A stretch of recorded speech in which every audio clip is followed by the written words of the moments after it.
Oh, that's just my head drinking. I'm so sorry.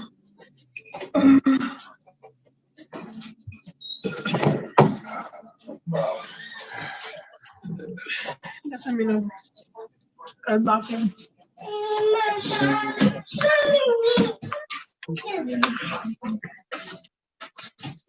¿Qué es esto?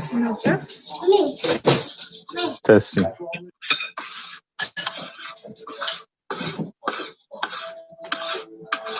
I've got a question, Jeff. Yes, sir. How does the signing person's picture stay on the screen?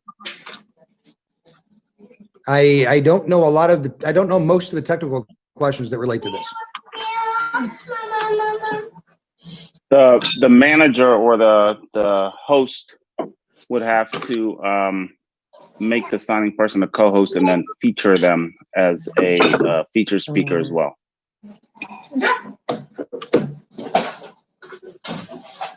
You want to get out?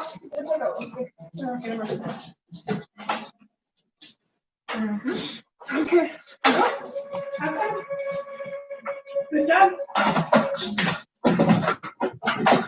You did good.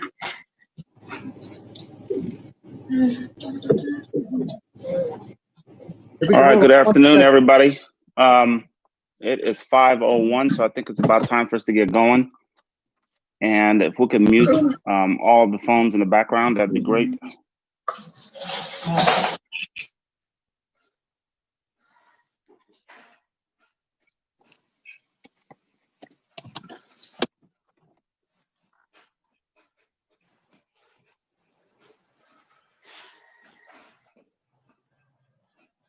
All right. Well, good afternoon, everybody. Welcome to the Lorain County or Lorain City School District. I'm so used to dealing with the county and the COVID stuff. So Lorain City School District Academic Distress Commission meeting today. It's a joint meeting. And Mr. Ballard, you would like to say hello to everybody, call your meeting to order as well. Yes, good afternoon. I'd like to call this meeting to order and thank you all for coming. And I'll just do a quick roll call on my board. Roll call, please. Mr. Ballard. Here. Ms. Nazario. Here. Ms. Johnson. Here. Mr. Sturgill. Here. And Mr. Williams. Here. Can we do the pledge? We're going to do a quick roll call on our end. Okay, go ahead. And then we'll do the pledge. So roll call on our end, please. Okay, Mr. Coughlin. Present. Mrs. O'Brien. Here. Dr. Sampson. Here. Dr. Solis. Here. And Mrs. Zander. Here. All right, excellent. And then if we can start the pledge, Mr. Ballard, you can start it, please. I sure will. I pledge allegiance to the flag The flag. of the United United States States of America. And to the To the republic for which for which it it stands, stands, under God, one nation, indivisible, with liberty and justice for justice all. for all. All right, so approval of the agenda. So moved. Second. Okay, Mr. Coughlin. Yes. Mrs. O'Brien. Yes. Dr. Sampson. Yes. Dr. Solis. Yes. And Mrs. Zander. Yes. Thank you.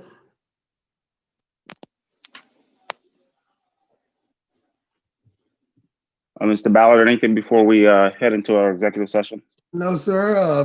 I am good. I'm good. Okay.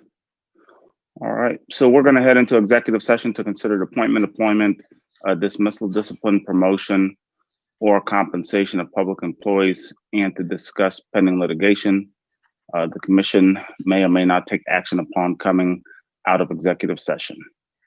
First of all, do we have an executive session link that everybody has that needs to be on there? We do not, but Tia is going to be sending one out now. Yeah, I think Tia has set one up for okay, that'd be fine. And we will be going into executive session as well to talk about employment and possible litigation. Motion to go into executive session for the mentioned items. We need a motion to suspend the order first. All right, can I have Motion to suspend the order. Thank you. second? Roll call? Mr. Williams, Yes. Mr. Virgil, Yes. Mr. Ballard, Yes. Ms. Nazario, and Ms. Johnson. Yes. Okay. Need a motion? Motion to go into executive order for the above mentioned employment, Second. etc. Okay. Roll call? Mr. Williams, Yes. Mr. Sturgill, Yes. Mr. Ballard, Yes. Ms. Nazario, Yes. and Ms. Johnson. Yes.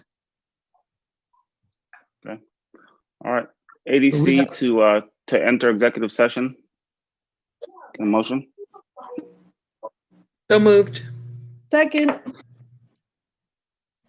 Okay, Mr. Coffin, Yes. Mrs. O'Brien, Yes. Dr. Sampson, Yes. Dr. Solis, Yes. and Mrs. Zander. Yes. Thank you. So we will be back soon. Thank you. All right. So we're gonna receive a separate link for the executive session. Is that what I'm hearing? Yes, you should be getting that any moment from Mrs. Kern. Okay. Is that through an email? Yes. Yes. Okay, so I just got an email, but it doesn't look like there's any content, but that's from my phone. Those were just your emails being sent to her, so she will send the link right now. Okay. Okay? Okay. Thank Sounds good. you. All right. See you in executive session.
Hey, Yvonne.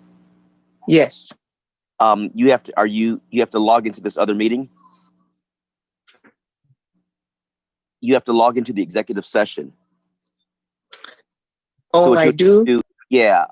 Just close yours out. I'm on two different devices. Just close yours and then look at your email, and you just go to your email and you'll see a link from Tia. Just click on the link Okay. and the other meeting. Okay. Bye-bye. Okay, I'll close you out.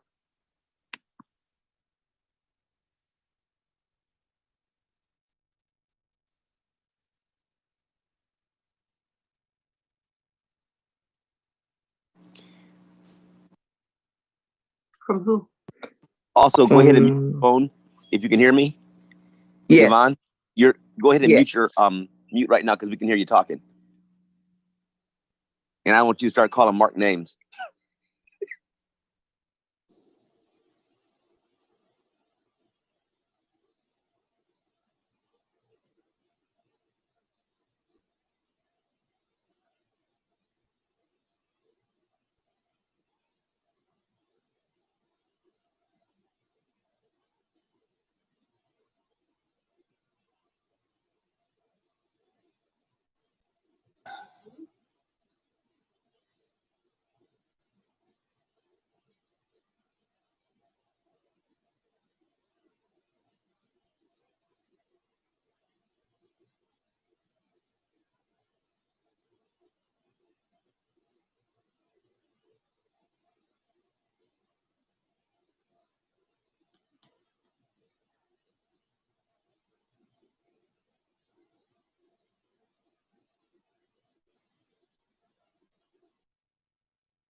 I don't hear nothing.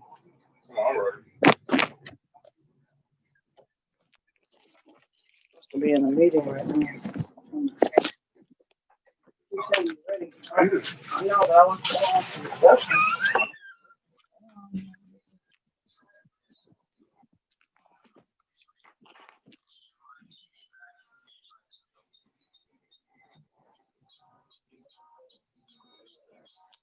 I'm leaving.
Do I have audio? Can you guys hear me? Got you. All right. And I guess I need a motion from my team to come back out of executive session.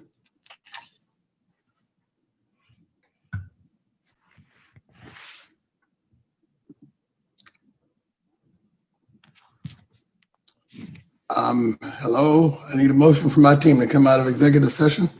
Motion to come out of executive session. Second. Roll call. Ms. Nazario, Yes. Mr. Sturgill, Yes. Mr. Ballard, Yes. Mr. Williams, Yes. and Ms. Johnson.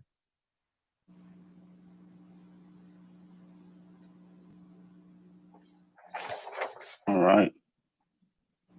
All right, so from the ADC side, let's get a motion to come out of executive session to exit.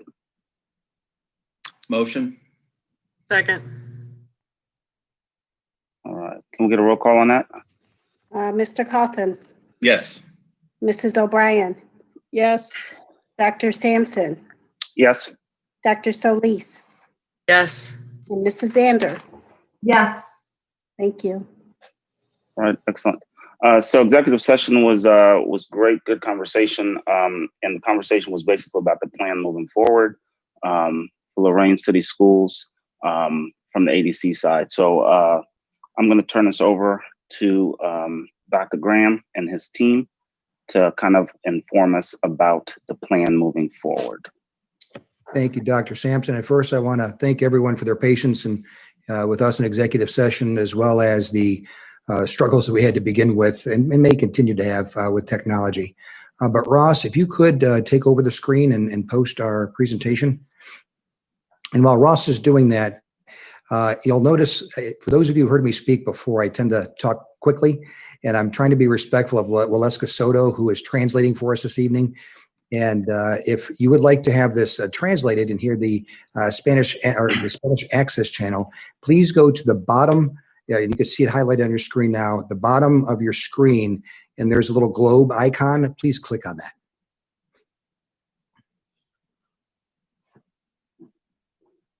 And we're working hard to improve on making sure that we're communicating as well as we can with all of our families.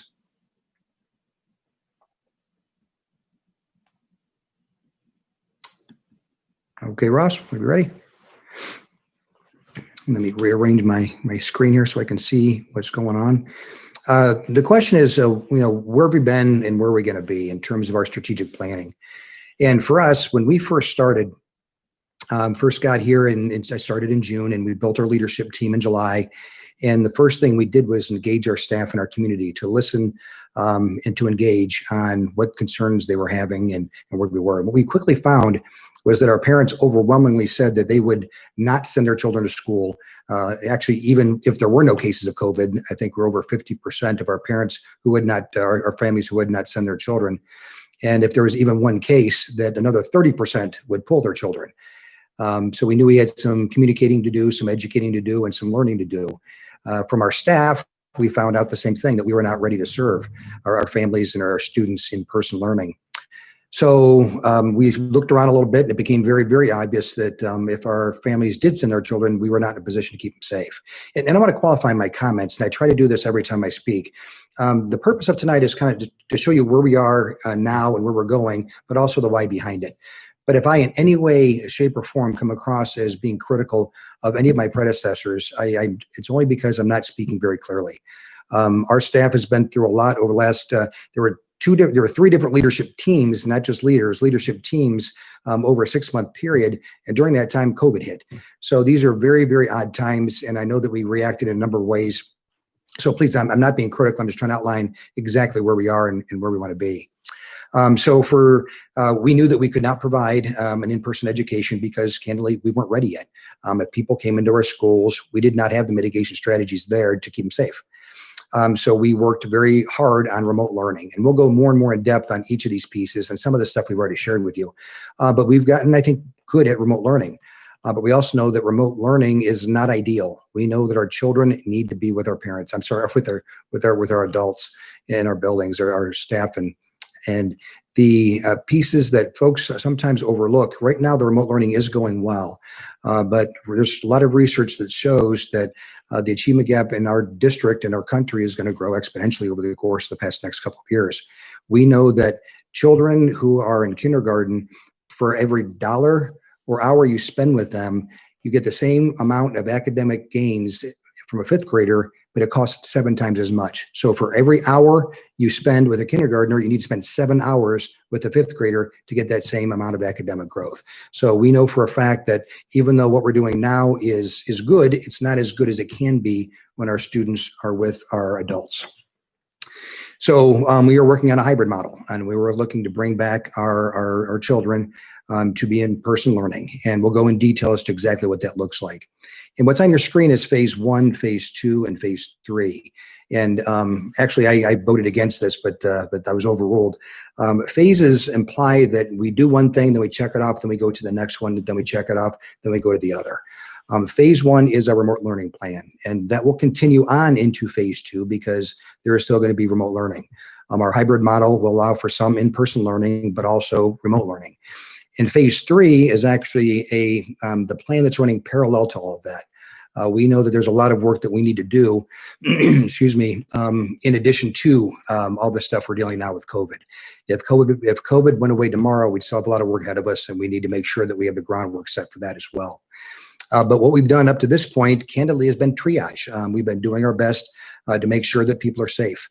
And we've been, whether it's feeding our families early on and making sure they had the mental health and other needs met, same thing from our staff, we've erred on the side of keeping people safe.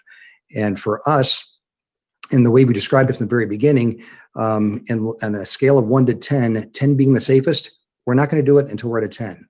But we also have to understand the fact that during a pandemic, the 10 is the safest, but nowhere is completely safe.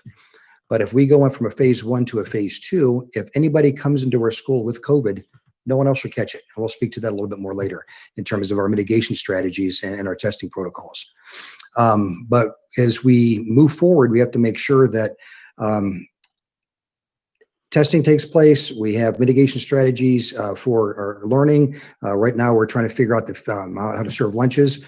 We have the desks in our classroom will be 6 feet apart. We'll be wearing masks, and all those protocols will be followed. Raj, want to go to the next one? But one of the pieces that we're being asked is, with the way things are now, and if the text I got from my mom about an hour ago is accurate, we've had about 12,000 cases of COVID in Ohio today. So obviously things are just awful. And the question I get more than any is, we started out remote when things were bad, but not awful. And as things continue to get worse, now we're having a plan to bring students back. And why is that? The difference is that moving forward, we can keep people safe. We have a very strong partnership with our local health department. We have a strong relationship with Dr. Ganesh, who is a physician, a public health expert, and a professor at Case West Reserve School of Medicine. And we have a strong working relationship and partnership with the team of medical professionals at Mercy Health. And they are looking over our shoulders and holding our hands to make sure that everything we put in place is that 10 out of 10. That said, and I'll quote Tim Williams, we can't call an audible if we don't have a play.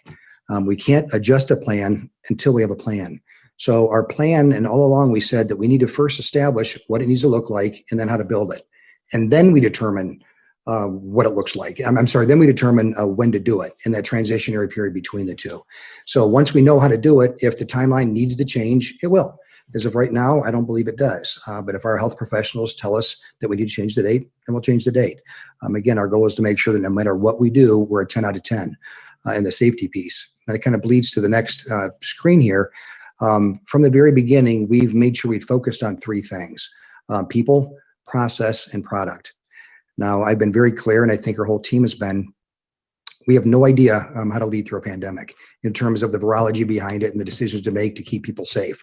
We're relying on experts to do that for us. For us, we have a very, very solid process that we're following that requires us to engage everyone who has a stake in this. So we have multiple perspectives. We've got a meeting of 45 people, but again, the process is incredibly effective and we get the information that we need. Now, what we've done through that process is we've looked at, obviously, the Lorain promise. And as I shared before, I think there are a lot of good things in that document in terms of the spirit of what's there and the concept and the philosophy. We are looking at what makes the most sense for us.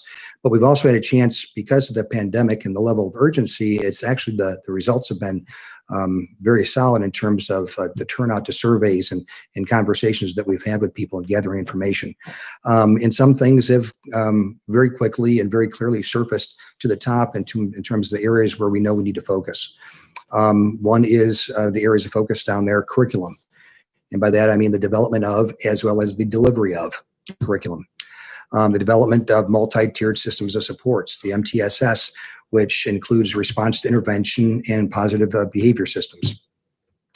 We also know that our culture, and talking to a lot of people, there's a lot of grieving for a lot of reasons. A pandemic's an awful thing. Transitions in leadership is difficult.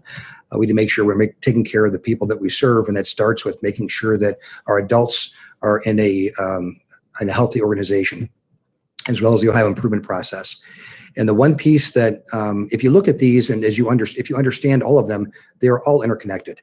Whether all the tier ones interconnect with the culture and the curriculum and the OIP. But the one part that we had separate, and when we looked each other in the eye, of course, on our computer screens, they're included in everything. So when I say each one of these, curriculum with an emphasis on equity, development of MTSS with an emphasis on equity, culture and climate with an emphasis on equity, and the Ohio improvement process, again, with an emphasis and a focus on equity.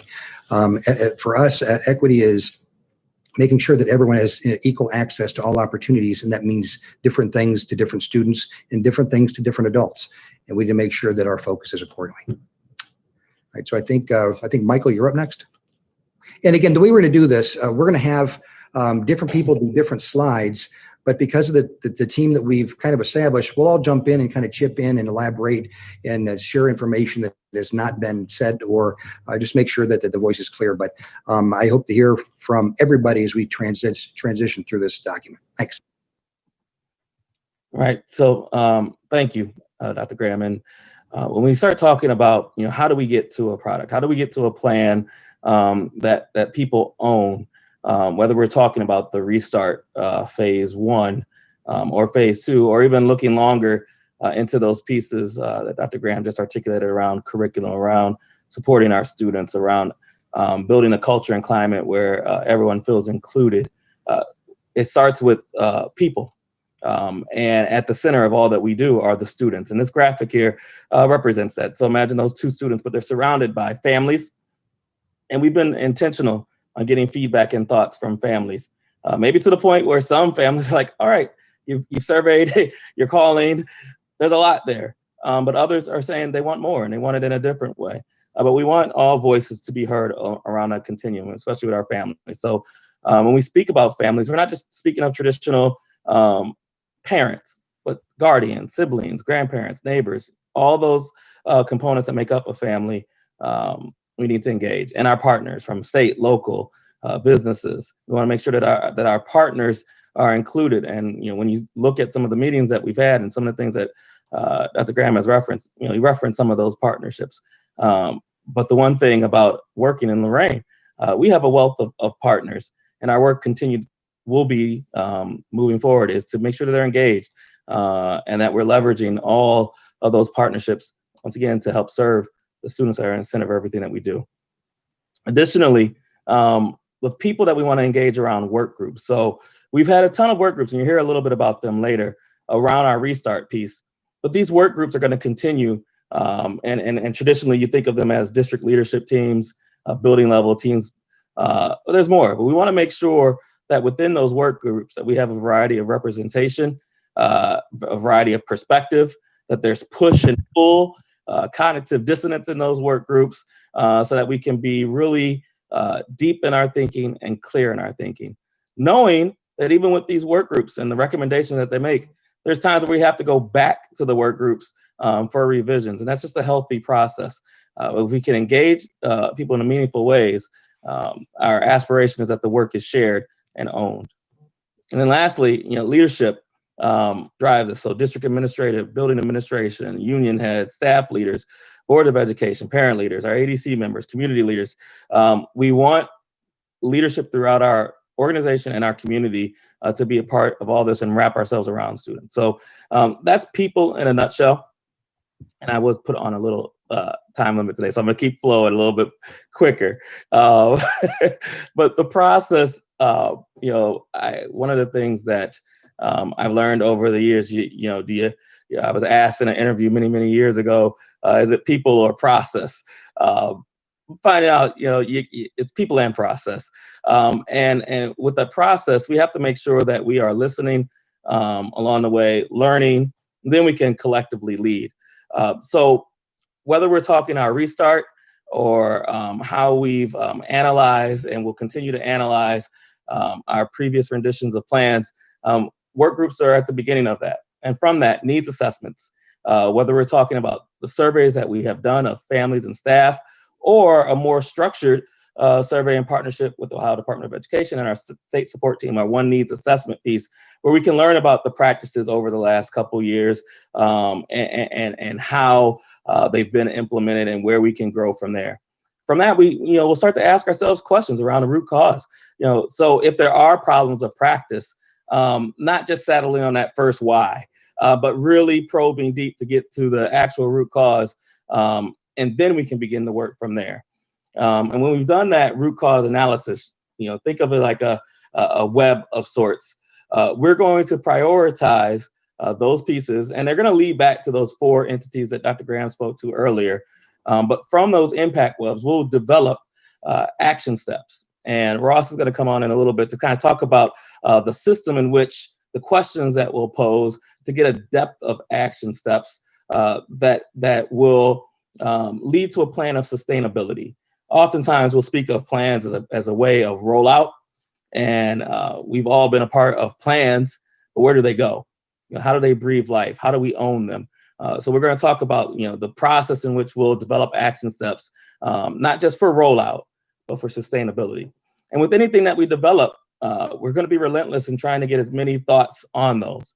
The one thing I do want to emphasize, though, with feedback, there are opportunities for course correction, or that feedback may require us to go deeper in our thought, explain rationale more. It may not result in a change.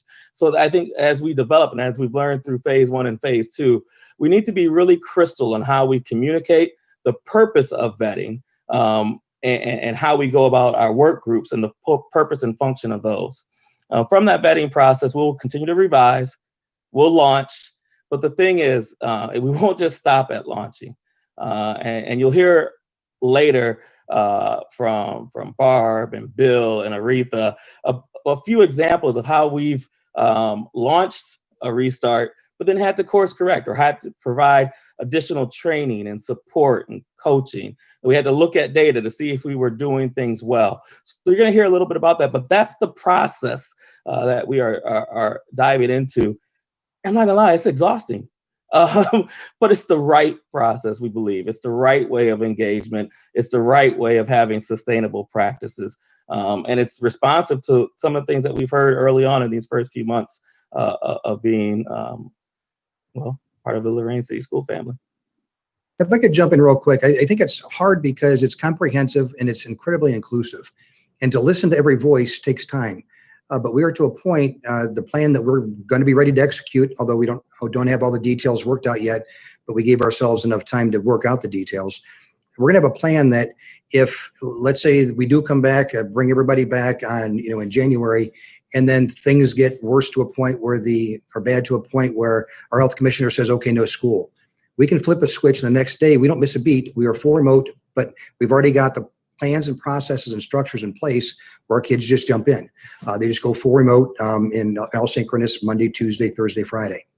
Or if COVID goes away, we flip a switch and the next day everybody's in school. So the plan that was put together because of the process that was followed and because of the input we had from many is one that is, it makes a lot of sense regardless of what path we go down. And Ross, at this point, will you take us through a little bit of the conversation around sustainable implementation and what this triangle and implementation drivers represents? Yeah, so good evening, everybody. So as Michael just referenced, and then Dr. Graham earlier, our plan here is designed for sustainable implementation. So we know that we need to have an inextricable link between people, process, and product. And if we have those three things linked together, then we can get to the point of looking for a plan for sustainable implementation. And there's actually science behind it. So the graphic on their screen has been developed through the National Implementation Research Network, and they're a group that's actually out of the University of North Carolina. They don't just study implementation education, but actually systems. And so they study in business and healthcare and a number of different areas, not just education. And what they've done is they've actually been able to kind of isolate and codify the things that you need to have in place to be able to meaningfully, sustainably implement a plan. And so there are three big drivers that they identified: competency, organization, and leadership.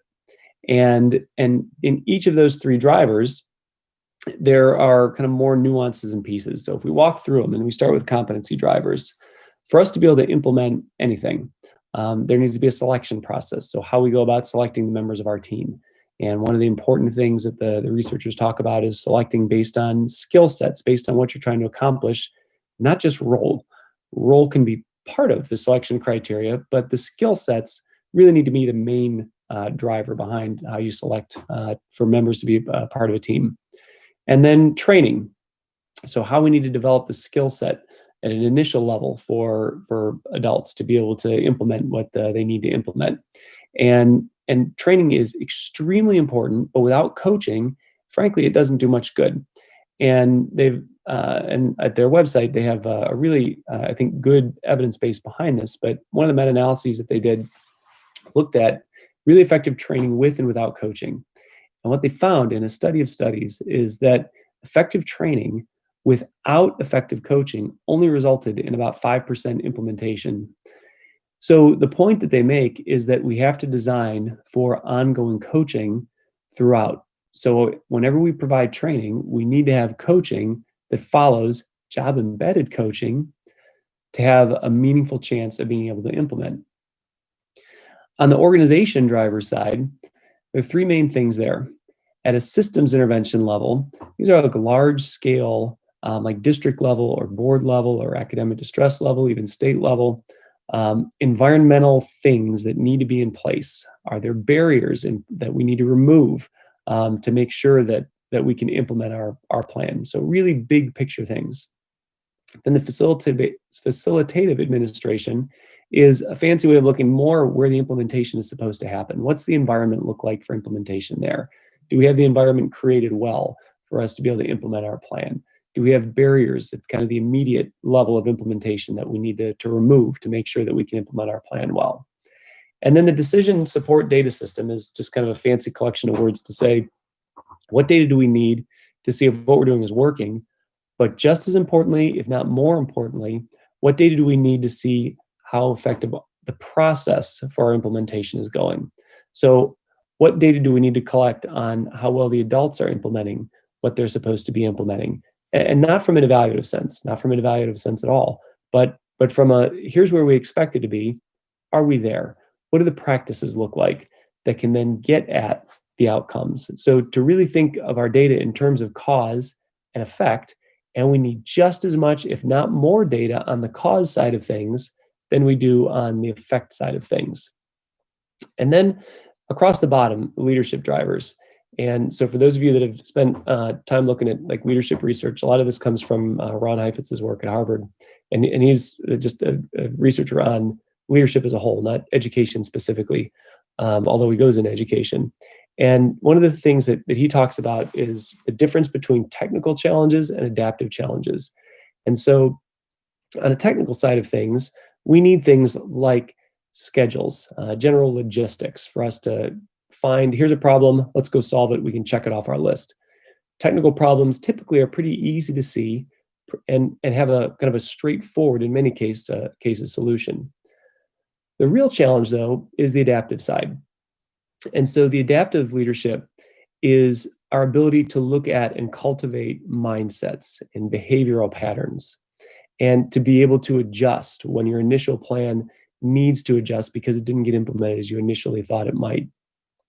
It's about interpersonal development and developing culture around safety and vulnerability and clear shared purpose. So the adaptive part, the really, really important parts of leadership that frankly often get overlooked when a plan's being developed. And so what is really important about this to us is that it helps us to almost codify how our plan will need to be developed. So we know that we need training, and we know we need technical components, and we know we need data. That's most all plans have those items. But what sets apart plans for sustainable implementation is a really intentional selection process around skills. And so, for example, some of our skills have started beginning their BLT process, and they have an interview criteria around skill sets to be a member of the building leadership team. We know training is extremely important. We know coaching is just as important, if not more important, to couple with training. And to be really intentional about looking at barriers that we have in the system that are getting in the way of implementation at a system level, and then at the point of implementation at a facilitated level, and making sure that we have just as much cause data or process data as we do outcome data, and to be crystal clear about the adaptive leadership skills that we need to develop to face adaptive leadership challenges. So this is the framework that we're going to use to help us write our action steps, to help us collect and design for first, and then collect the data that we'll need, and help us to be really intentional about the leadership skills that we need to collectively develop in ourselves for both technical and adaptive leadership. And we wanted to talk just a little bit about a couple of examples that help to kind of illustrate some of the point here about sustainable implementation. And so I want to start and just invite Barb into the discussion here to talk a little bit about the ed camps that we've had this year, going back to the summer, and that again that we're going to work to leverage again here to really provide ongoing support for our staff getting ready for phase 2. So Barb, do you mind talking just a little bit about the ed camps and some of the variables that go into the ed camp and why that's been a success for us so far? Sure. Ed Camp started out almost, I envision it almost like a seed. It started out as a small seed with like 2 days, and we were just going to try this out. It was teachers who were proficient and proficient plus, I would say, at some of the different items that needed to be looked at to make other teachers comfortable to go into this remote teaching. And we taped each session. We have the tapes out there for people to view every day. We have coaching sessions going on from different teachers that we have, brought into the fold. And so there's daily coaching going on, there's daily training going on. So we have our big days of ed camps, we have our big times of ed camps, but it doesn't stop there. It is continuously working. There's people continuously reaching out and saying, hey, we found this or that. And so it's really branched into a tree. And so the seed has gone into a tree in that it has now all these different branches to allow us to not only look at it from the technology standpoint, which is where I started it, but now the different branches have gone into different areas. And again, the coaching piece that's behind it, it's been fascinating to watch, and it's been exciting to be a part of it, but it really has become this sustainable piece. And I have people reach out to me and say, hey, can I do an ed camp on? And, we decide what the focus will be. So it really has, it's taken root, and it has been an incredible piece for Lorain City Schools. Yeah, and I'd like to kind of add to that in terms of just the collegiality that occurs because of ed camps. So we have teachers assisting their colleagues. So a lot of times we go away to all of these professional developments and we hear things and we say, well, that wouldn't work here. Well, we can't do that there. But what's really beautiful about how our ed camps operate is that it's working right in Lorain City Schools, and it's working for their colleagues who they trust and know. So to be able to call up a person right down the hallway or in a different building and say, hey, did you try Nearpod, and how did that work for you, and how did you manage your class while you were doing that, and just have those real those real deep conversations about how to implement new strategies in their classrooms have just been very meaningful for our staff, and to the point where they're constantly looking forward to more opportunities to learn more. And it's also causing some of our people that don't typically step up to step up. So they're getting in and they're learning new things, and they're going, hey, I'm good at this, I can teach this. And then they're connecting with their colleagues to really move this forward. So ed camps have been an amazing addition to how we do professional development in Lorain City Schools. And if I could just jump in very quickly, I guess two things. First, what Aretha and Barb just described in terms of our ed camps. I mentioned before that there are 4 areas of focus for us, not just moving forward, but actually working hard on now. And one of those is culture and climate. And one of the key ingredients to a healthy culture, in my opinion, is for folks to be vulnerable with one another, to make yourself vulnerable. It's easy to say, you need help with that. If so, let me know. It's something else to say, I'm not very good at this, will you help me? And when an organization gets that part down, everything else is easy. So the whole ed camp piece, again, to Barb's point, started out as a seed, and we got branches all over the place. And every time it's a teacher or a support staff member going to another teacher or support staff member and saying, I need help with this. And then with comfort, with grace, love, and people get together and figure these things out together. So again, I just want to applaud our staff for being as accepting of one another and making sure that what our students need is our focus and not our own egos. And how far we've come in such a short period of time is nothing short of amazing. I also want to give a quick shout out to Dr. Sampson, who actually led some ed camps for us. This is in his wheelhouse and right in the area of expertise, and got a lot of incredible feedback. So Randall, thank you for that. But the other piece I want to talk about is the triangle you're looking at. And it's about sustainable implementation.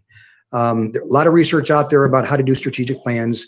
There's also a lot of research out there that speaks to the fact that most organizations, school districts included, when they're done with their strategic plan development, you spend a year working on it or 6 months developing it, then you put it on the shelf. Or some districts or organizations actually focus on it. But focus without intention and focus without an emphasis on each one of those drivers, you're not going to get sustainable implementation. So creating a plan, candidly, is easy. Implementing it the right way, to Michael's comment earlier, it's hard work. And it takes time. But again, we're focusing on 4 things. And again, exactly what each one of those 4 things looks like, we will determine collectively together. Once we determine them, we will get really, really, really good at those 4 things. We're not going to be distracted by a whole bunch of other things. We're going to focus and get really good on those. But you can't do that without a plan. You can't do that without people, without process.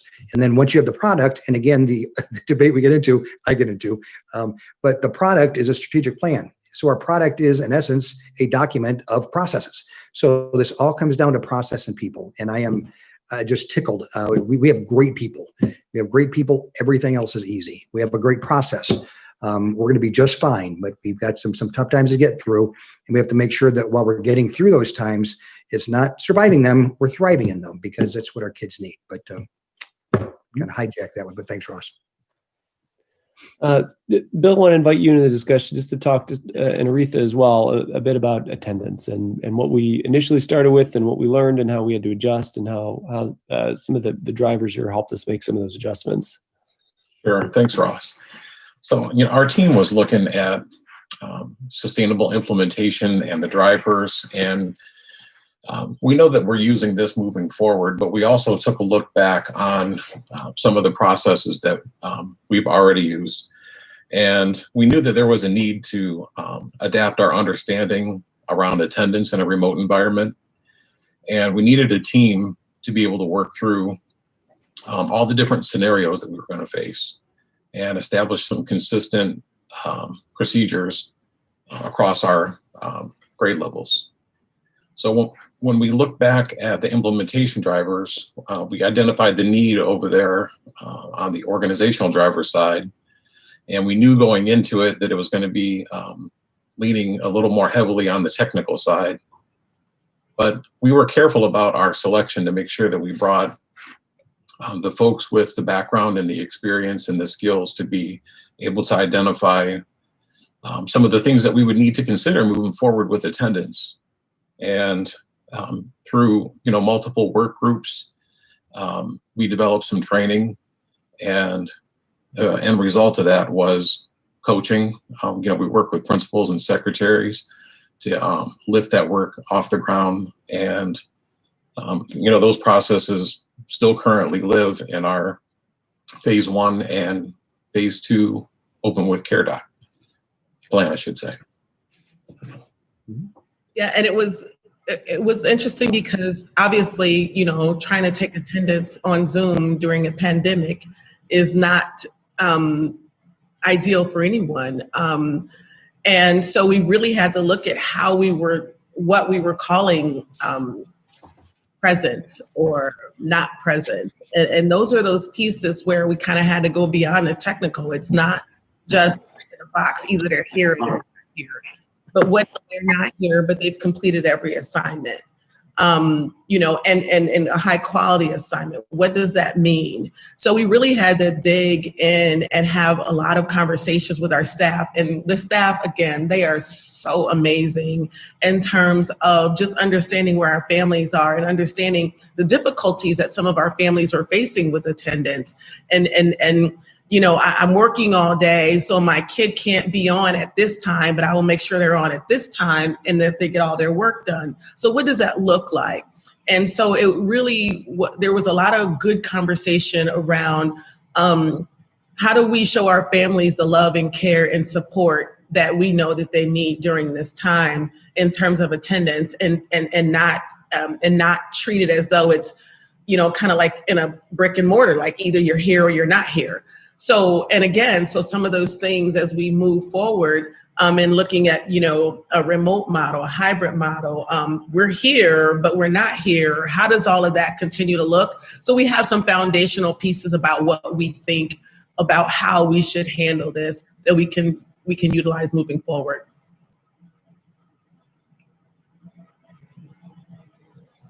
So the drivers they've been important at this point. They're going to be extremely important moving forward. So let's catch up then a little bit about what we've been up to here since we last got together. And Michael, you want to pick up from here? Yeah, absolutely. So if you go back to August sometime, the year's gone by quickly. We were talking about the open with care approach that we would have. That our phase 1 remote would be where we began for all the reasons that we discussed earlier. But then when we were at a 10 out of 10 relative to our building setup around mitigation strategies and approaches, that we would move into this phase 2 approach. And eventually the goal is to get all of our students back. So right now we are at this phase 2 parent choice piece because the idea, I just want to reemphasize the fact that the idea is that we are in the process of building. So you'll see later, it's a video that talks a little bit about our strategies that we talked about last week relative to our buildings and their setups and our scheduling. You'll hear a little bit more about, how we're going to go about getting that 50, right? Well, right now that 50% of families that have out of the 50% that responded to the survey, getting them back into the building. So we did have some guiding principles in our phase 2. I think it is important to share right now.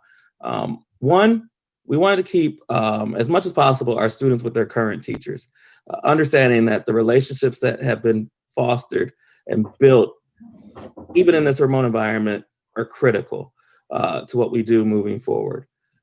Another guiding principle, we wanted to provide flexibility for students and staff to be able to learn and work from home and in person, knowing that we will have people who need to quarantine and will need to switch between in-person and remote learning. That idea too also says, people may see the mitigation and practice in here and say, I want to join in that. We didn't want to create schedules that were so tight and rigid that we created things such as waiting lists where people couldn't get in. We also wanted families to know that, and staff to know, if for some reason we had to pivot to a remote environment, that we could do so, that we had the flexibility to do so. Number 3, as much as possible, we need to maintain our current middle school and high school schedules, knowing that, especially at the high school level, the idea that students are taking courses towards graduation mattered, and we wanted to honor that as much as possible. And that kind of ties into the guiding principle number one, keeping our students with their current teachers. And then lastly, as much as possible, we want to keep our families together. We understand that our families, oftentimes, there's dual responsibilities of our older students in regards to assisting with our younger students. And we wanted to help make the scheduling component for families like, okay, we know if we select coming back to a hybrid model that, for instance, Monday and Tuesdays are face-to-face for our entire family as much as possible, or Thursday and Friday is for our family. So those were our guiding principles that led into a lot of conversation. And with those principles, you feel like at times you're moving in a certain direction and then you go left, and we had to come back to the principles to help continue to guide us. That's even to this day. We were in meetings today talking just about some logistical piece. We had to come back to these principles to help give us those parameters in which we could build. So relative to phase two, we did begin by forming phase two teams.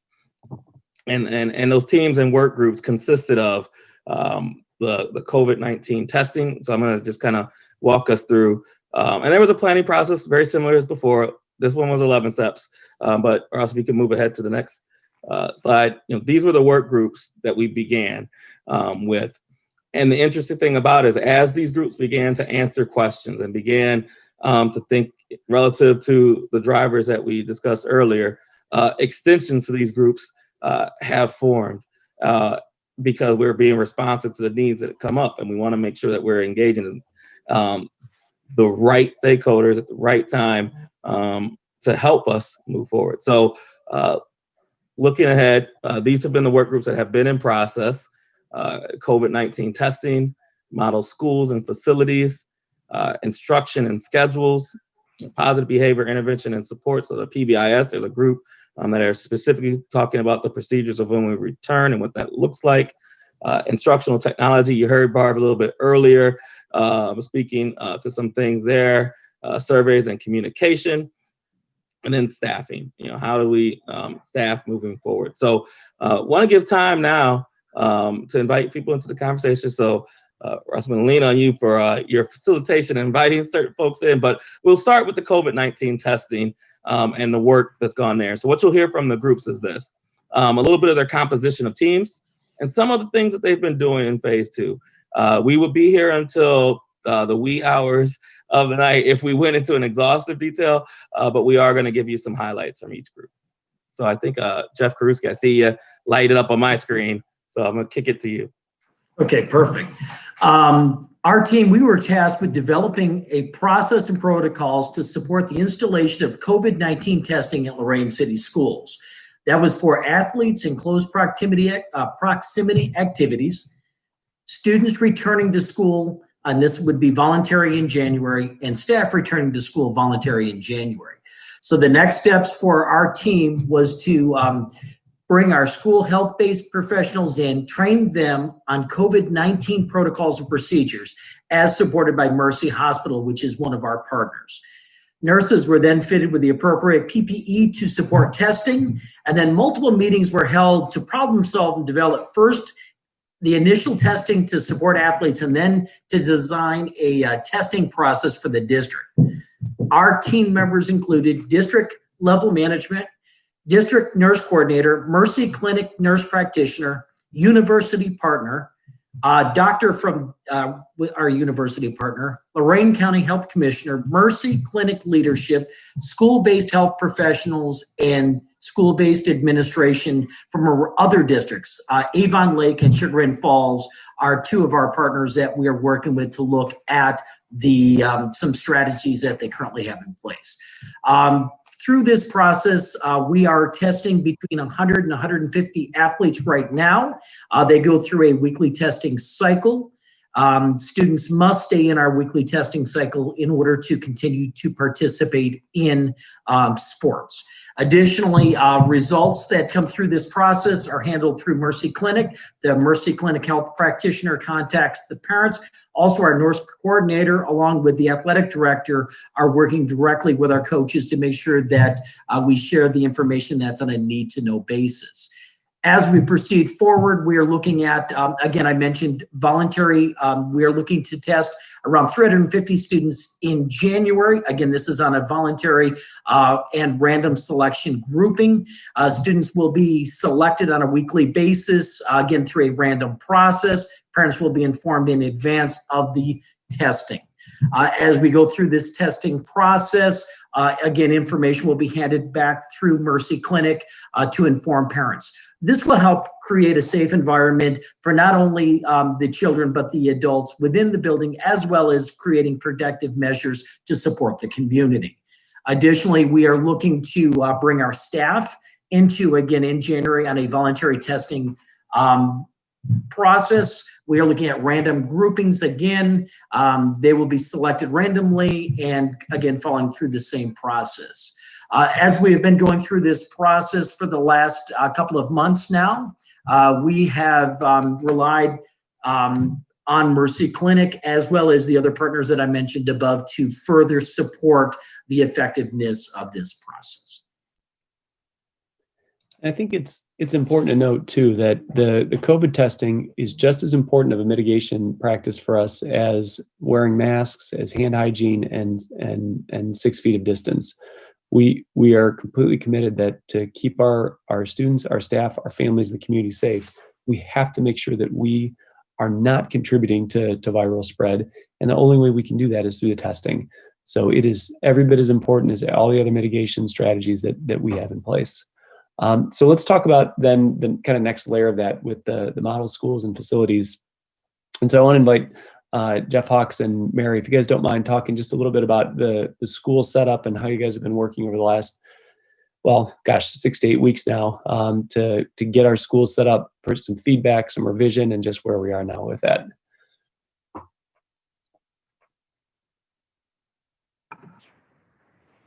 Go ahead, Mary. Trying to unmute myself. Thank you.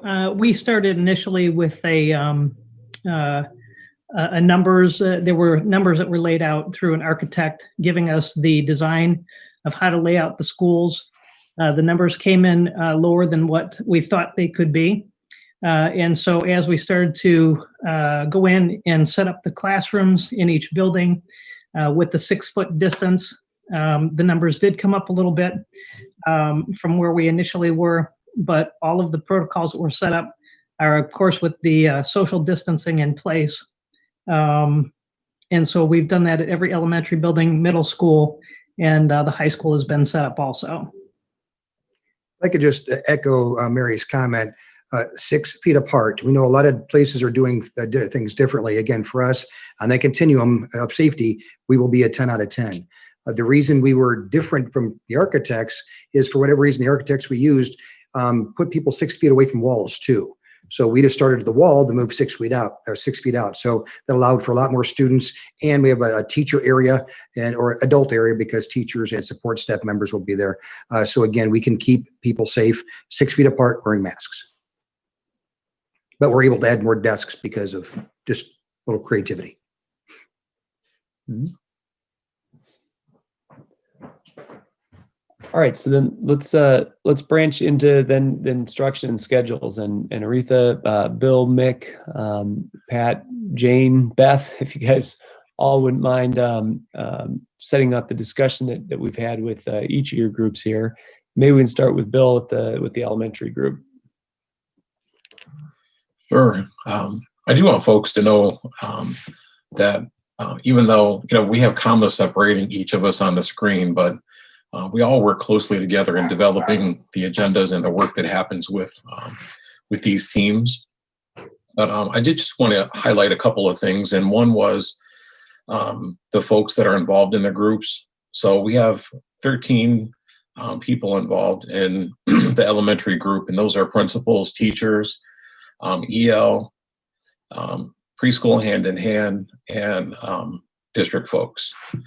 And some of the things that we've been working through really are questions such as, what would an AB schedule look like? And, you've seen some of the results, or you will see some of the results of that work. And, what are some of the combinations of live stream? And Barb's going to talk a little bit more about that later. A lot of work also around the pros and cons of AB schedules. And we oriented ourselves and reviewed data from the live streaming survey to inform our work. We talked about potential fears that folks might have going into this, and barriers, and some potential solutions. And how does live stream play into the technology piece? So lots of questions around technology and how is this all going to work for us. But I'll just say that this work really matters, and the work groups are meaningful and intentional. It's been an eye-opening experience. And yeah, so the middle school group, same thing. We had about 12 members, 3 principals, and the rest are teachers. And it has been an amazing opportunity to work with the staff of the middle schools and just really digging into what should school look like for kids when they come back. And it's the selfless conversation around what's best for our kids has been really a joy for me as my first year in Lorain City Schools. And not that I expected anything differently, but just that it's the conversation around the scheduling, around what it looks like on day to day for kids in school.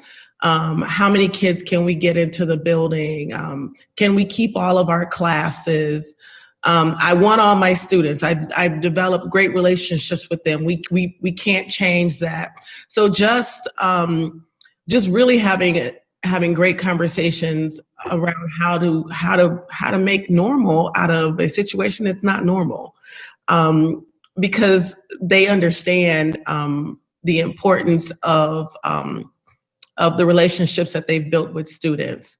The daily schedules, the conversation around the daily schedules, I can have all of my students. Well, no, you can't have all your students. Just wanting to do more for kids. And it's just been a great conversation. But as Bill said, we do work closely together. We want to make sure that there's consistency in levels, so that little 5th grade brother is getting something similar to 8th grade when possible, or at least what the day may look like or what the schedule may look like. And in some cases it can't, but where it can, we definitely try to have the same conversations across all levels. Good evening, everyone. I would like to echo some of the same sentiments by Bill, Oli, and Aretha. At the high school, we are made up of 4 entities. We have the high school, the main building, the high school. We have early college. We have our career tech programming, and we have Success Academy, which is our alternative program. So we have to come up with a schedule that kind of fits the needs of all 4 entities. And although that's a challenging experience, we're getting there. And so I do want to shout out our principal, Pat Coleman, the admin team, and our teachers for all their input. Our phase 2 committee consists of minimum 25 staff members at the high school. And then we meet weekly, and then we feed into the district phase 2 programming. A couple things that we do appreciate is one, I do appreciate bouncing ideas off of Bill, Oli, and Aretha, so we get the elementary and middle school perspective, and then we pour out to the district for their perspective. But I will tell you, it's been a really a breath of fresh air, because Dr. Graham has really opened the communication modes. He's allowed for input, which we haven't necessarily had that over the last few years. So it's much appreciated, and treating us as professionals. And so we look forward to it. We're not done yet. We're still working on our phase 2 schedule, try to meet the needs, try to figure out how we can bring students in for career tech labs, science labs. Those are some of the big experiences at the high school. And so we're going to keep doing what we need to do to bring our kids back in safely. And we cannot wait to have them in our hallways again. Jane, you want to talk about just the process to transition our students with disabilities and our English learners and some of the services back to in-person, as well as balance for those who are choosing to stay remote? Sure. Good evening, everyone. My team of about 20 or so individuals has been meeting for quite a few weeks now, and we included intervention specialists of our students with some more severe needs and paraprofessionals, building principals, union people in our group. And so we've been looking at the needs of students with more significant needs and how we can provide the services that they require and are in their IEPs by looking at a more vigorous schedule that may fit in with the AABB schedule and looking at options for those students and those groups. The EL group has also been meeting and doing really the same work as well as preschool.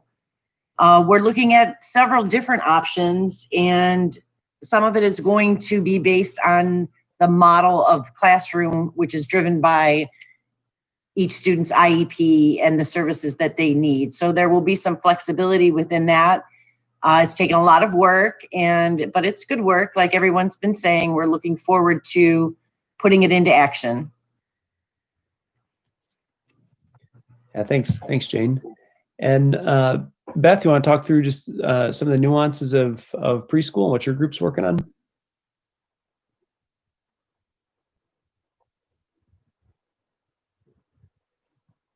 I don't believe Beth is online right now, but Jane did capture. They are looking at a lot will determine on the numbers of students that come back, our classroom setup, trying to be as aligned as possible, but also knowing that there are some real unique preschool needs. And I've been a part of reading their notes, and they have a meeting tomorrow. So we're really talking about live work. So just because we've made this decision, going back to the idea of process, does not mean that we have stopped working through process. So our groups are still rolling and meeting and being responsive to things that they are working through and the connectivity of other groups. So that's where the preschool was, relative to, we've got our schedule conceptually now, but what does that mean as we continue to, for instance, update things within our model schools and facilities? So as those rooms emerge, well, what does that mean? What are the considerations that the preschool and all the support staff of the preschool have to take into consideration to make sure that we're meeting the requirements of things like step-up quality as we begin to bring students back? And I have to say, we need to give props to our work groups too that are also working our itinerants. So our art, music, phys ed, tech libraries, and media centers are all getting together as well. Yeah, thanks, Bill. So the next group then is the positive behavior intervention supports, and for this group we have 14 members, 15 members now actually, and it's a really great combination of folks that are support staff, teachers. We've got a couple of social workers, building administrators and district administrators in the team. And we set out to do a few things. First, we wanted to frame our approach in terms of expectations and clarity and kindness. And one of the first things that we uncovered is that across the district, each building really had their own approach to expectations. And so we decided as a group that we really need to have consistent expectations across the district. We know that our students are fairly transient. We know that our staff also goes between buildings in many cases, and that when we have families with children in multiple buildings, if each building has their own set of expectations, it can just be confusing. So we decided as a district we need consistent expectations across the district for those reasons. And so our expectations are be kind to self, be kind to others, and be kind to your environment. And then those expectations will be contextualized to all the different environmental places in our schools and transportation. So what we're working on now is to design procedures around those common expectations when we arrive to school, when we do dismissal, at eating time, during class transitions, recess, restrooms, sharing materials. If we have folks that need to come and maybe pick up a child or drop off materials. And there's a common thread that we're running with our COVID procedures for all of those. And it's mask up, wash up, and back up. So we can be incredibly clear, incredibly concise, and people across the district, it doesn't matter if you are an adult or a child in preschool through high school, knows what mask up, wash up, and back up means and looks like, whether you're on a school bus, whether you're just getting to school in the morning, whether you're transitioning from one classroom to the next, or if you're learning in the classroom. So that's some of the main items that the PBIS committee has been working on to this point. Barb, let's talk just a little bit more about your group with live streaming. Thanks. So earlier, Bill mentioned the fact that, sometimes the groups do some overlapping, and Bill and Aretha and mixed group, they're all talking about instruction, and then, they started talking about what live streaming would actually look like. And so I pulled a group together. I had a representative from every facet. So an example would be, social studies at a upper elementary level, or art at a middle school level. So, and those people were representing. We took some time to discuss what life looks like right now, and we tried to step into each other's shoes to see what it would be like to be a PE teacher. How does it look to be a PE teacher in a remote environment, and how would that look when we actually came back? And a big portion around this group was, what do you need? What do you need to be successful? Because there was this impression that we needed all this stuff. And in the end, we really landed on the fact that live streaming isn't going to look too terribly different, because some people are doing something similar to it right now. So what we're looking at is we're looking at getting some different, orders together on things like document cameras, because document cameras would definitely be something to make it so that, the kids at home and the kids at school can see close up math problems being worked out and art projects being worked on. And so we had 3 meetings so far, about 15 people. We've really landed on some scenarios of what live streaming looks like. I've sent those out to the district to say, hey, this is what we think it's going to look like, and here are some things, here are some tools that you're probably going to need. And so we're just working our way through those to get those all in people's hands, and we should be, good to go when the time comes. Thanks, Barb. And then we'll talk a little bit about surveys and communication. And so our phase 2 group came to a pretty interesting conundrum right away, and it was a chicken and the egg conundrum. So we needed to know from our families their intention on if they were going to send their children back to in-person learning.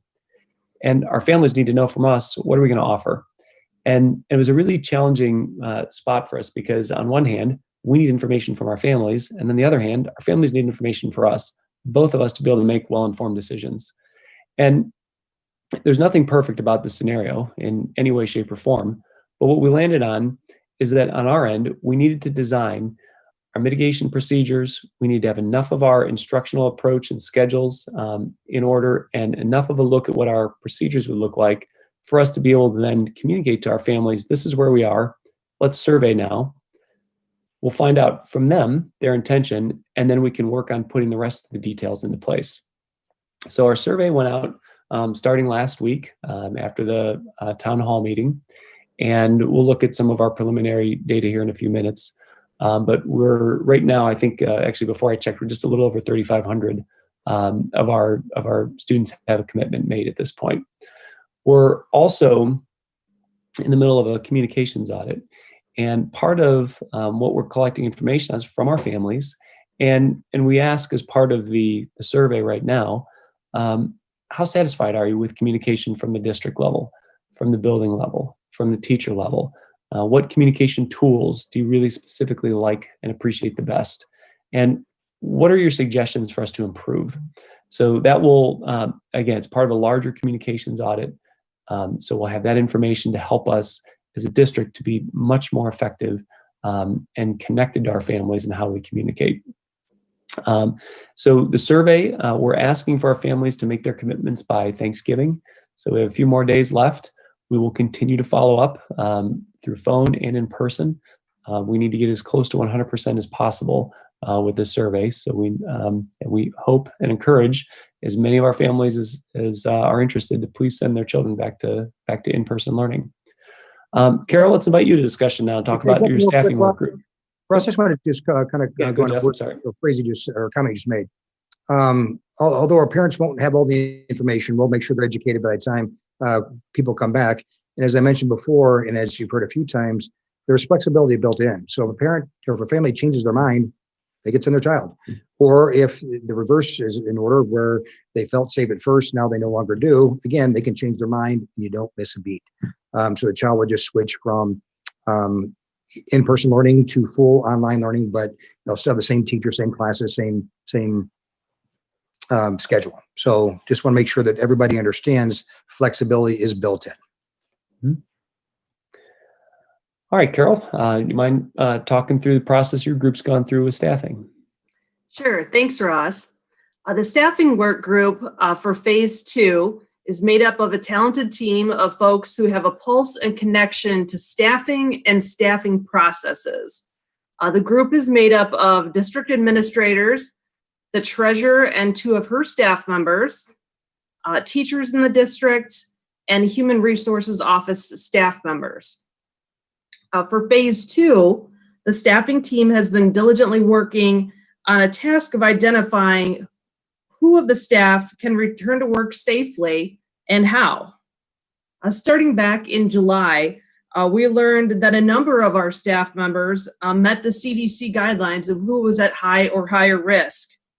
That being said, we dug our heels in and partnered with the district's general counsel to review staff eligibility for various leave provisions and what accommodations we as a district can make to keep our staff as safe as possible as we return to a hybrid of in-person learning. We are also working closely with our substitute service providers to increase our sub pool, both certified and classified, and put plans into place as we understand that staff and sub shortages may occur as witnessed by other local districts due to the COVID-19 pandemic. So we've been quite busy over the past few weeks in terms of the staffing committee. And so with this, I want to just reference back to the triangle and sustainable implementation. And Ron Heifetz talks about in organizations that emphasize adaptive leadership, the people with the challenges need to do the work of solving and addressing the challenges. And our intentional approach here is that the people with the skill sets, the knowledge, the expertise around each of these work groups need to be the ones empowered to work through, to learn, to design, to make recommendations so that we're engaging our folks and empowering our folks to help us design what our phase 2 looks like. This would be the same process that, again, we use and are currently using actually around some of the items that we've started with our longer term plan as well. So Michael, you want to pick up steps 2 through 7 and then bridge us into kind of rounding out phase 2? And so you've heard a lot so far around, how we've learned from others. Well, you didn't hear about that, but I want to pull that out. We did take some time to visit. First, it was 8 districts, and we've added a couple to the list since then. Some districts from Lorain County that have been back, other districts from Cuyahoga County, Stark County. We've tried to cast a net with people that we knew that were doing this and that had different results along the way. So the work group created questions, and we either went face-to-face or virtual to visit schools and to learn more. From that, we began to, as you heard, design our model schools with our health partnerships. We vetted that, so we've gotten some feedback, and we continue to make course corrections around that. That's revising the school design. We've shared in step 6 school design. You're going to see a video shortly that some of you may have seen last week. Some of you, we want to re-emphasize our mitigation strategies and give you a little bit more information, but that was part of that step 6. We continue to scale up all our schools for in-person learning, meaning like as we learn more, we make adjustments. As we get feedback from staff around things, we make adjustments. If certain rooms have been set up and they weren't just set up, the way that the staff member may have thought may have been optimal, we've got teams that are going back in and scaling up and making those adjustments. We want to be as flexible as possible in this. And then from that, you'll hear, in this video that we're about to go to next, our definition of a hybrid option, and we'll go into that after the video. So at this point, Ross, will you flip the slide and press that phase 2 parent choice piece? Jade and Marcel, I'll call you guys back because look, I'm on a Zoom call and I got to take a roll call.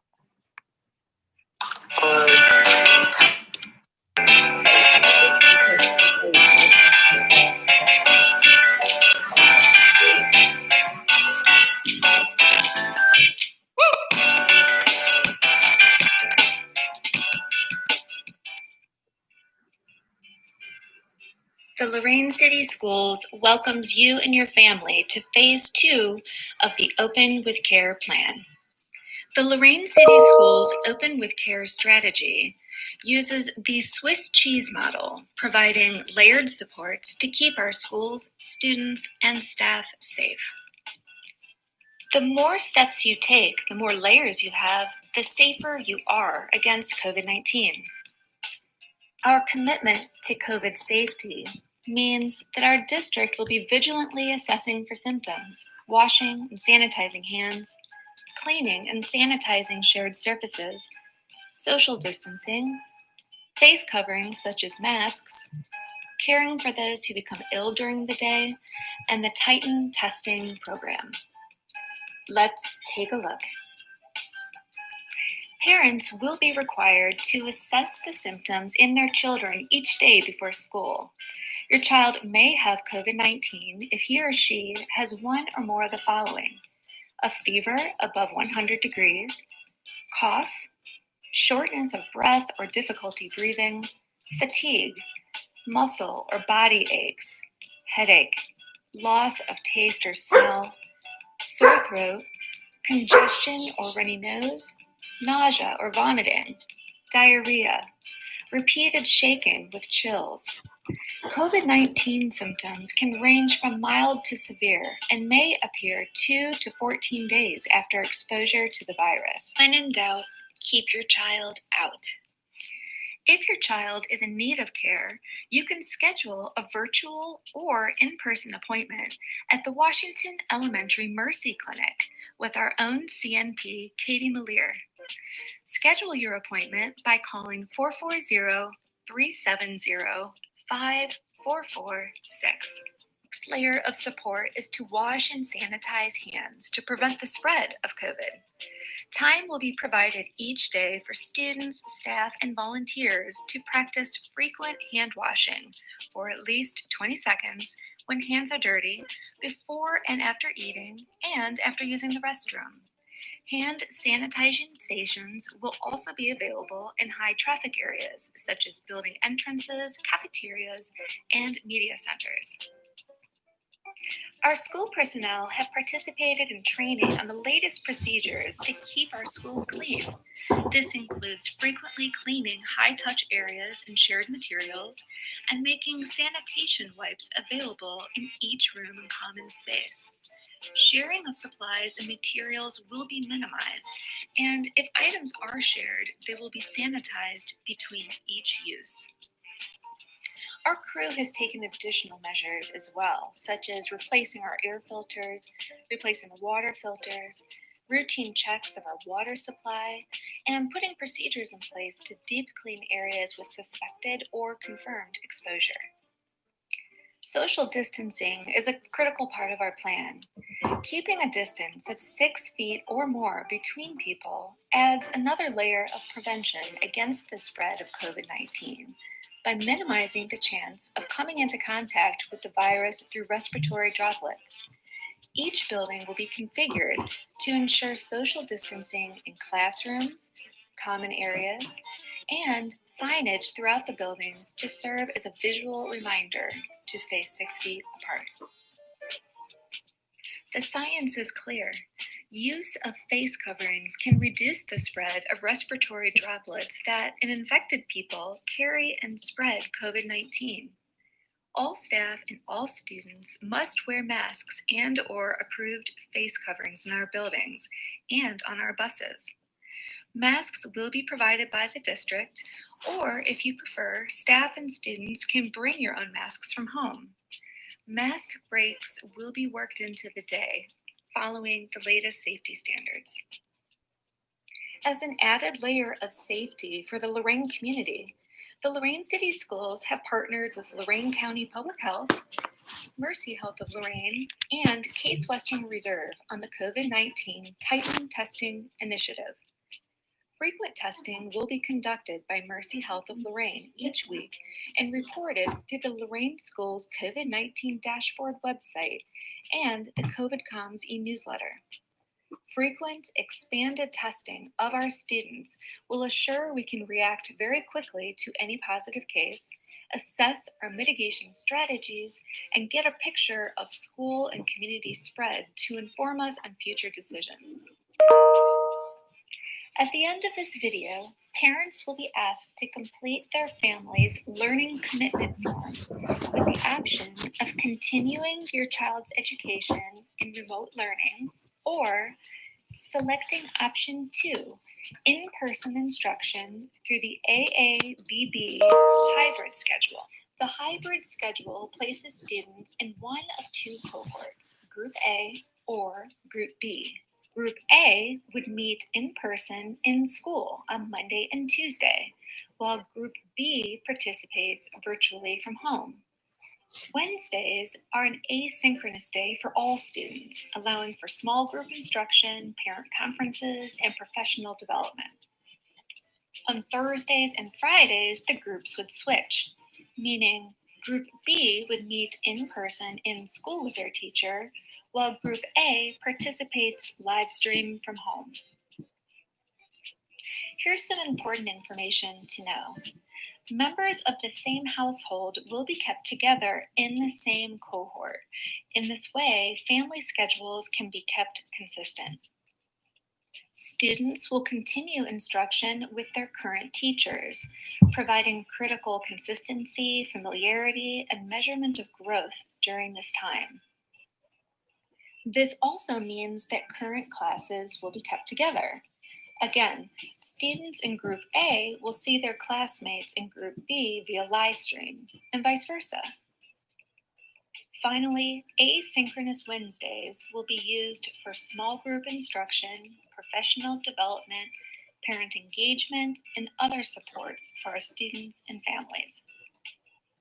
When you've completed this video, please click on the link and fill out the parent commitment form to let us know if you're ready to bring your child back for in-person instruction or if your child will be staying remote. Either way, we're ready to continue learning with you and your child. Here's what to expect. All families will be required to complete the learning commitment form for each of their children between now and Thanksgiving. That information will be used to help us establish staff assignments for each of our schools through the month of December. Winter break will be reserved for some much-needed rest and relaxation. The following week, January 4th through the 8th, All staff will return in person for live stream instruction. At the same time, we will be hosting Student Orientation Week, in which our students will tour our schools, learn about the new procedures, and both groups, staff and students, will be tested for COVID. The week of January 11th, Phase 2 begins, in that our hybrid in-person instruction schedule will be in place, and our students who continue with remote will continue with schooling from home. And remember, if your family needs additional help, please call us at 830-HELP. That's 830-4357. We are excited to have your child back in our buildings again to continue learning.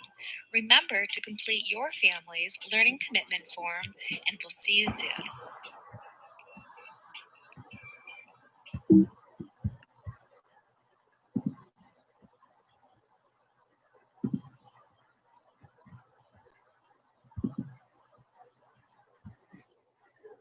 All right, so where we are then next is we're working to really define the final details on the hybrid options for instruction. The video talked about the AABB, and then you've heard about the work groups to this point and what we're working on to really support our staff to deliver really high quality, meaningful instruction in that AABB model.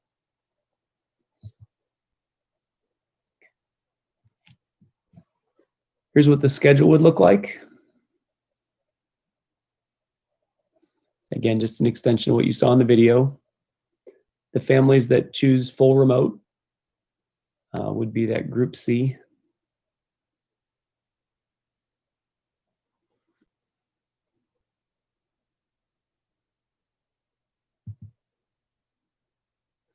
And then we'll take just a quick look at where we are and actually where we were around 12:30 this afternoon with our survey participation. And so we're almost 50-50 as of, again, about 12:30 today. And we had 3,422 responses. So about 54% of our students have responded at that point, or families had responded for students at that point. And so you can see 1,731 selections for hybrid, 1,691 selections for remote. We're also asking about COVID testing, and we have 1,459 yeses so far.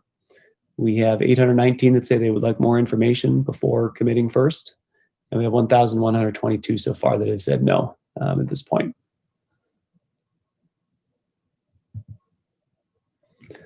Michael, you want to pick up next steps? Don't mind if I do. As was articulated, we are in the process of securing our learning commitments, knowing that we're also will be fluid. So some things that are coming up is, so what does this mean as conditions move forward? I made a commitment, but I'm not sure if I want to continue with this commitment or I want to change. As indicated, we can. I think it's also important that to emphasize that we as a district, while we've built a plan that we believe with our mitigation approaches can give us a level of safety, we're also not arrogant enough to say that we won't continue to listen to our health professionals as they guide us through these next few weeks. We are in a position where we're not talking about coming back after Thanksgiving break. Some are around us. We're not talking about coming back in December. We do know that the holidays will bring some things to focus potentially as we enter into these times. What we do as a community and surrounding communities will matter, and we'll have to be responsive to that. But we will lean on those weekly calls that we have with the health partners that Dr. Graham indicated earlier. And our commitment is to ensure that we are at a 10 out of 10 relative to our mitigation strategies and approaches, and doing what's that we can open safely and with care. The week of December 7th, kind of moving forward, we do want to make sure that our families know if they have selected to return, whether or not they're in that Monday, Tuesday cohort for face-to-face, or that Thursday, Friday cohort. November 30th through December 18th, we'll, as Carol Goshen indicated, continuing to work through staffing pieces and making sure that we're meeting the needs and accommodations that have been submitted accordingly. So we want to make sure that that's communicated during that time. And I also want to indicate also there will be ongoing learning that's going on. Some people asked in some lunch chats that we were in, well, when we started phase 1, we had 3 weeks to get ready. There are great collaboration times within our schedules right now that we need to leverage. And we're going to talk more with our leadership about how to shift our teacher-based team focus to preparing for what we've outlined relative to the live stream and the technology pieces that have come along with that. So we do have time. We will have ed camp sessions, and we're going to continue to move forward relative to getting ready. January 4th through the 8th, that's when staff will return to buildings as part of our plan and potentially get their initial COVID tests. Teachers deliver live stream instruction to all students during that time. Students will participate in school.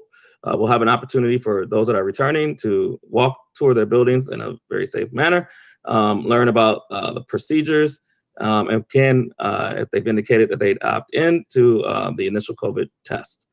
Then January 11th, as indicated in the video, the hybrid and remote learning begins. And once again, want to indicate, and I'll turn this over to Dr. Graham so he can have some last words, but in all the conversations that we've had, I think we've been fairly consistent on, we will follow the guidance and recommendations. Our plan has had various stakeholder involvement, including professional health advisement. And if they told us pump the brakes or, consider this versus that, we've done so. What we will continue to work on is making sure that we communicate that, knowing that this is a difficult time for all involved. People are on a continuum of feelings, ranging from, all right, let's move forward with this, I'm good, to extremely anxious about the unknowns, and somewhere in between.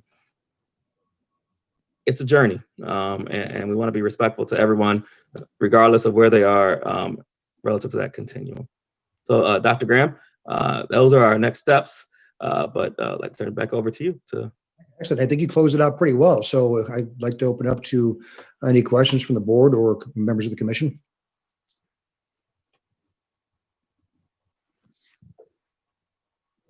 So I think this is a lot more comprehensive than what I've seen out there in other districts, and I've seen quite a few from Ohio to Texas to Florida to California in the various districts that I've worked with, and this is highly comprehensive, very thoughtful, and just the reference between the technical and adaptive change is top shelf, and the adaptive change is what you guys are really focusing on now. Anybody can create something for a checkbox and check off the boxes and be technical. It's the adaptive stuff where you had the plan and then you walk in tomorrow and Dr. Graham has to say, Michael, we gotta change up some stuff because the circumstances have changed on the ground. So the adaptive components are definitely there, and it'd be interesting to see it play out. So well done to the team. And I would like to see how we move forward with the adaptive stuff, because things are going to change, as you guys said. These are great plans to put on paper and to kind of have as good channel markers, but it's about the adaptive process moving forward. Great job. Thanks, Dr. Sampson. I just want to emphasize the fact that, adaptive processes are meaningless unless you have the right people in place, and we have adaptive people. And again, I know you've been a part of some of the conversations that we've had, and people, process, product. Absolutely.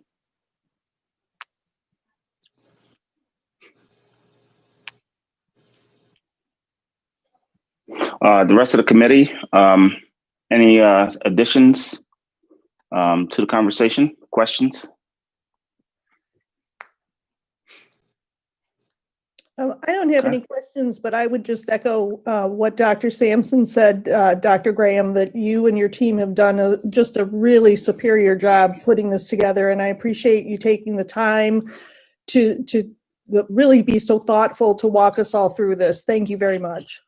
Thank you. And I would just like to say, as I've said on the phase 1 and phase 2, the thing is, nothing is perfect in this situation. And I think we've all are aware, that there's no perfect plan out there. And I think everyone's trying to do their due diligence and be meticulous and trying to figure out the best way and what fits best for the city of Lorain, the community of Lorain, our kids, our staff, and everything. And, I appreciate Dr. Graham and everyone that's been working together just to try to come up with the best plan that we possibly can, even though I don't know if there is truly a best plan that exists. So. And Steve, I appreciate that. And I guess we've owned this many, many times. First of all, and I said this tonight, I'll say it, I have no idea what I'm doing during a pandemic. I know nothing about the virology of COVID, but we are blessed to have a lot of public health experts, again, with us throughout this process. But your point, I think best is relative, right? And we've also been pretty open with folks that we have nothing but bad options. So we're choosing the best option that we can. And right now we know that our children need our adults. They need them all day, every day in terms of the schooling aspect. We know that the achievement gap grows every single day. Our kids aren't full-time in school with our adults, but we can't do that. So we're doing the best we can with what we have. And I appreciate the fact that folks are understanding of our situation and have been patient to make sure that we have a plan that, again, is consistently a 10 out of 10 based on what all the experts say. And we'll do the best to make sure our kids are in. Yeah, and I had a meeting today with my National Honor Society kids, and we're talking about that, and they were asking lots and lots of questions. And at the end of the day, they all kind of agreed, yeah, none of this is really good, and there's no great options. And they all said the same thing. We just want to come back to school like it was before, and we want to be back to a sense of normalcy. And, I said, well, the reality of it is that just doesn't exist right now, and hopefully it will at some point in the near future. But I said, we're just trying to live in a moment that there's no playbook that we can say, well, this grand old playbook is going to work right here and it's going to work perfectly, because there is no grand old playbook that's going to work perfectly. So. And again, to go back to Tim's quote, I think we now have a solid playbook, but we need to be ready to call audibles because things change. When they do, we need to be adaptive. Yeah.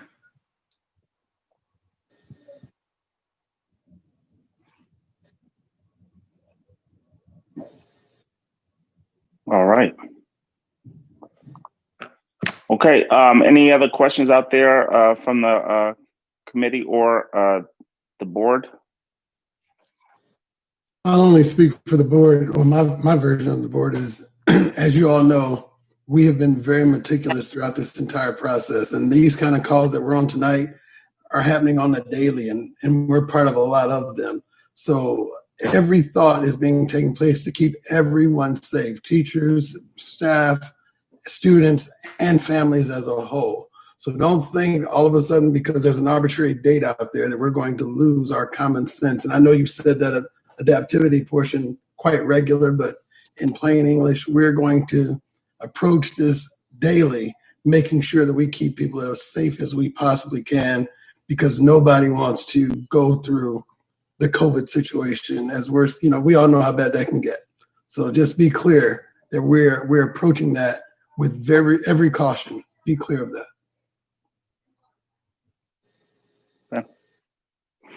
All right. So we'd like to thank everybody for coming out this evening, and definitely would like to thank the team for putting together the plan, the presentation, the implementation, the revision, the conversations that you're having, and we're definitely proud of you for that. And I'm mostly proud of the ADC and the board working together step by step on this. That's the only way we can do it. We're better together doing this kind of work, and there's no light between us. And I also want to thank the Ohio Department of Education for allowing us the flexibility to kind of take this situation and deal with it the way is needed, done at the local level, and giving you guys the control to do that. So I'm definitely all excited about the more control that you have at the local level, the better. And further we move this journey, the better it is for you. So with that said, I think the ADC is ready to adjourn. Right before you adjourn, before I adjourn, we're going to have a couple items that we're going to need to go through as a board. Excellent. Can I proceed now? Yes, sir. All right, very good. I need a motion to approve the minutes from our November 9th meeting. So motion. Second. Roll call. Mr. Sturgill. Yes. Ms. Nazario. Yes. Mr. Ballard. Yes. Ms. Johnson. And Mr. Williams. Yes. Multiple yeses there. Yes, he's pretty excited about that. Dance version.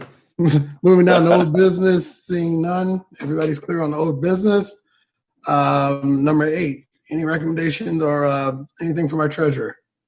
I just have one item to be approved. That's the resolution declaring it necessary to levy a poll tax to the Lorain Public Library.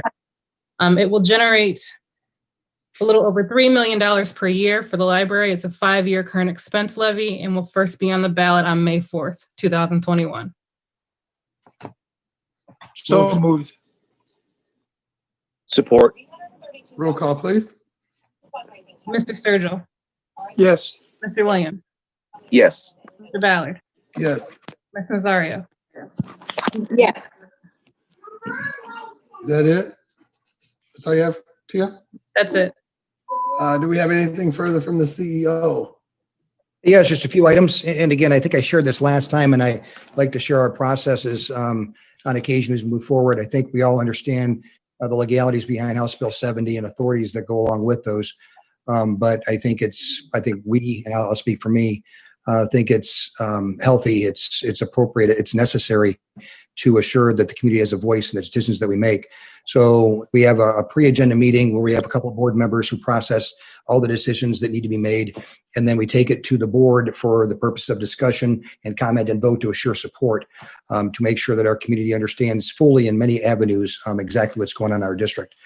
So I'd like to recommend the board to consider for discussion and approval items 3.01 through 3.07 and personnel matters.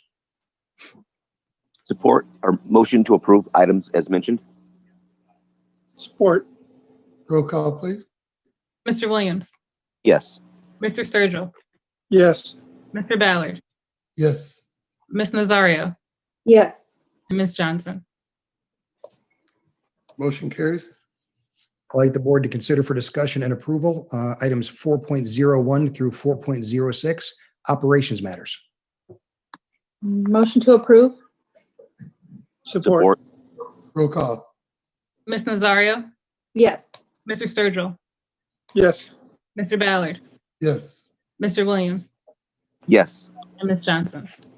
And I would just like to thank everyone for your patience tonight. I know we threw a lot at you, and for the support of the hard work of a lot of people. So thank you very much. All hearts and minds are clear. Is there anything further from the board?